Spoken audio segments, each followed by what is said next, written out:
Olá, meus queridos, tudo bem com vocês? Bem-vindos à nossa aula de Geografia. Estamos na aula do 8º ano, aula de número 53.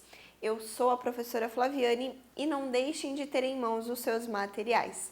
Caderno, caneta, lápis, borracha, tudo que for necessário para as suas anotações, né? E essas anotações sempre reforço.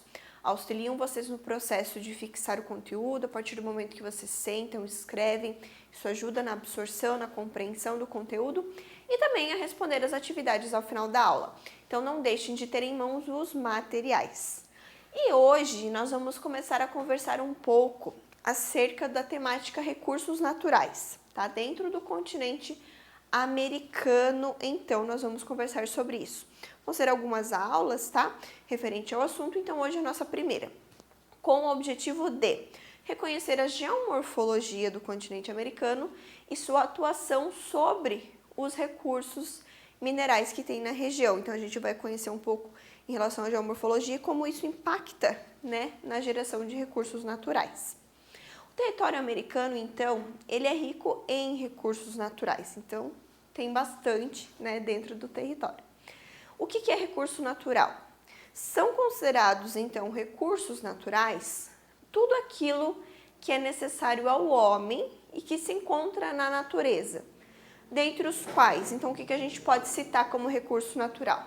O solo, a água, o oxigênio, a energia vinda do sol, as florestas, animais, dentre outros. Tudo aquilo que a gente pode usar, então, que vem da natureza e que é passível de uso pelo ser humano. Os recursos naturais, eles têm dois grupos de classificação, os não renováveis e os renováveis, tá? Como o nome diz, então, os não renováveis são os elementos que são usados nas atividades antrópicas, então as atividades humanas, e que eles não têm capacidade de renovação. Então, uma vez usados, eles se esgotam. Com esse aspecto, né, a partir disso, a gente tem o alumínio, o ferro, o petróleo, o ouro, o estanho, níquel, né, então vários elementos ali. Isso quer dizer que quanto mais se extrai, mais as reservas desses elementos elas vão diminuindo. Então, para que haja a renovação deles, se leva muito tempo, milhares de anos. E nós, né, na nossa sociedade, ao passo, né, ao ritmo que nós temos de desenvolvimento econômico, a gente não tem esse tempo para esperar a renovação desses materiais, né? Então, quanto mais a gente usa, mais eles se esgotam. Já os recursos naturais que são renováveis, eles têm a capacidade de renovação, então eles se regeneram, né? Eles voltam, é possível utilizá-los de novo, né? Eles têm a capacidade dessa renovação depois que o homem o utilizou. Por exemplo, as florestas, né? Uma vez que você corte ali uma árvore, você pode plantar outra, ou a própria floresta, né? Ela consegue se renovar. Demora mais tempo essa renovação vinda da própria natureza, mas ela acontece, né? E o que a gente faz? A gente planta outra árvore para mais tarde a gente poder usar de novo. Então, existe a renovação. Eu tirei, mas eu consigo repor. Então, as florestas, a água, né? A água é um ciclo de criação. Então, uma vez que nós utilizamos, né? Essa água tem um ciclo, né, de renovação, ela volta de novo para a atmosfera, cai em chuvas. A gente tem os rios, os oceanos, então a água, ela se renova. Ela não é, mas isso não quer dizer, né, que a gente não tenha que cuidar na sua utilização. Porque a água potável, aquela própria para consumo, ela existe em menor escala no mundo, né, no nosso planeta. Então é necessário também utilizá-la, se renova, mas com cautela. O solo também é um recurso renovável, a gente não pode também degradar ele ao ponto que essa renovação ela seja difícil, mas ele também é um recurso renovável porque o solo está sempre sendo construído a partir então de questões de intemperismo, né? Como nós já estudamos e a gente já viu. Então, caso haja o uso ponderado, então o uso racional, esses recursos eles não vão se esgotar, eles vão se manter. Mas é necessário, então, um uso consciente, né, de todos eles. A geomorfologia, então, do continente americano, tendo em vista que tudo isso que nós vimos é recurso natural, então a gente vai conhecer agora quais são os principais dentro do continente americano. Então, na América, a gente tem 4 grandes conjuntos de relevo, tá? Que se distinguem um do outro em relação à altitude que eles têm. As altas cordilheiras do oeste, ao centro planícies, depressões também mais ao centro, né? As depressões elas sempre estão associadas a locais mais altos do seu entorno, então as planícies, e os planaltos e as montanhas antigas, né, que foram mais desgastados em relação a processos de intemperismo mais ao leste. Na costa oeste do continente, então, os planaltos e montanhas, né, essa costa oeste, ela é banhada pelo Oceano Pacífico. Oeste não, perdão, costa oeste do continente é onde a gente tem ali as cordilheiras do oeste, tá? Então, perdão aqui o erro. Na costa oeste do continente, que é banhada então pelo Oceano Pacífico, a gente tem formações montanhosas mais jovens, né, que foram formadas em relação ao tempo geológico de uma forma mais recente. Essas cadeias de montanhas, elas se estendem ali por cerca de 15 mil quilômetros, desde o Alasca, lá, né, ao norte, até o extremo sul do Chile.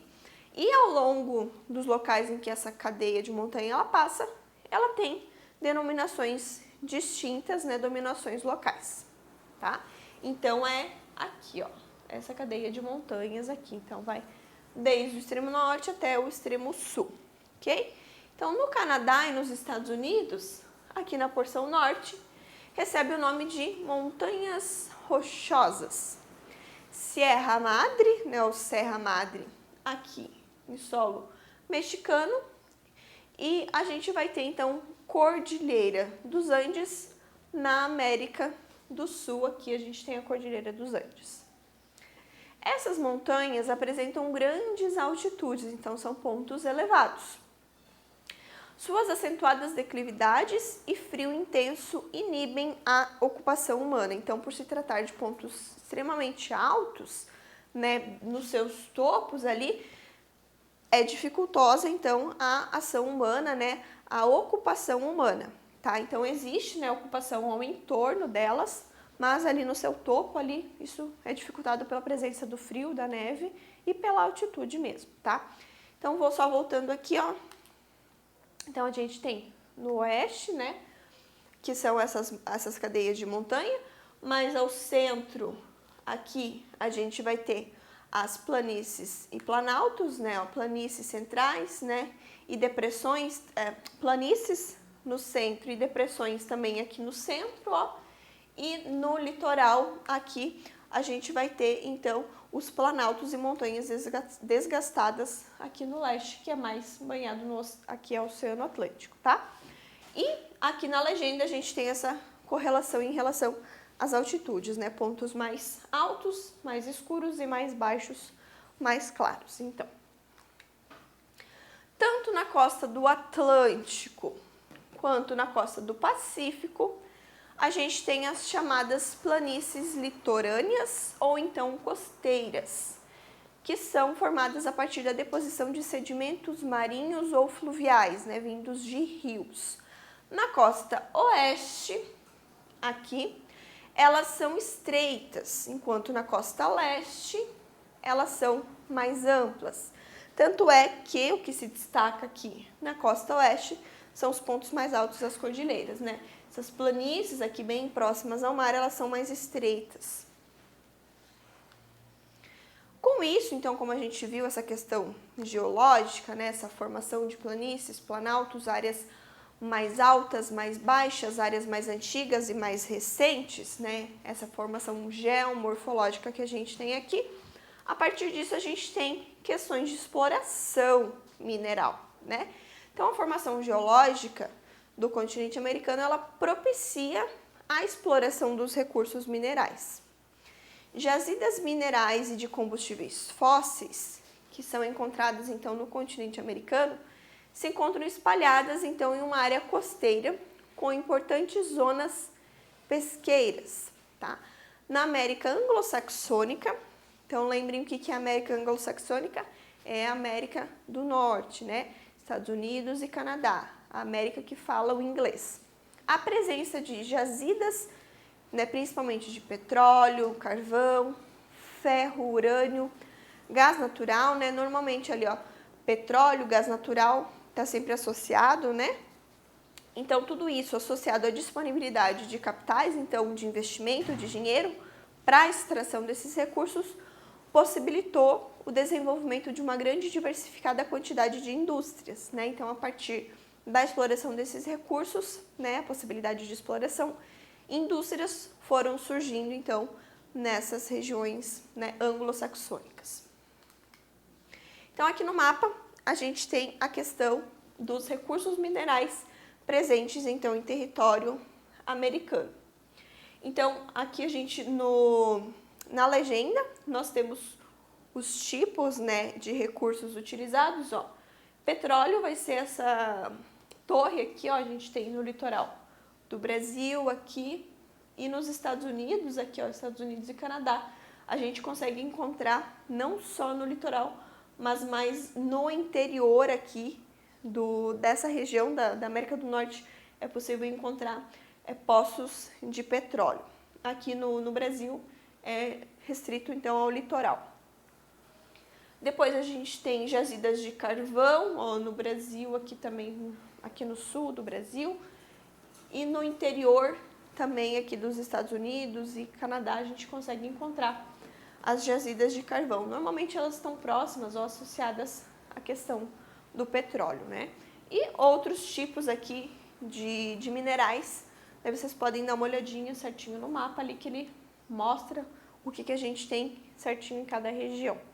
Mas na América, né, como um todo, então os principais recursos são esses aqui, né, que a gente consegue encontrar bastante, né, petróleo, carvão, que são os recursos mais utilizados em relação à energia elétrica. Isso a gente vai ver mais tarde também.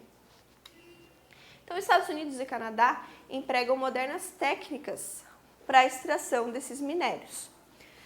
Nesses países, as leis ambientais elas controlam a produção das empresas por meio de uma fiscalização mais rigorosa e é aplicado multas, então, a quem extrai de forma incorreta esse tipo de minério, né, os minérios em geral. E para que se escape, então, dessa legislação, dessa fiscalização um pouco mais rigorosa, e para que, né, o lucro ele seja ampliado, tem empresas, né, estrangeiras, mineradoras, então, ali da América anglo-saxônica, que migram, então, para a região aqui da América Latina. Então, as empresas dessa região migram para cá, para que elas possam ampliar a extração, e nessas regiões elas encontram, né, uma grande quantidade de recursos naturais e, acima de tudo, leis que facilitam, né, essa exploração e uma mão de obra também que é menos cara, né, mais barata, então, no caso, para a exploração desses recursos. Então, há essa migração, né, de grandes empresas dentro do território americano. O gás natural, ele tem uma abundância, né, sobretudo no Canadá, nos Estados Unidos, no México, na Venezuela, no Peru e na Argentina.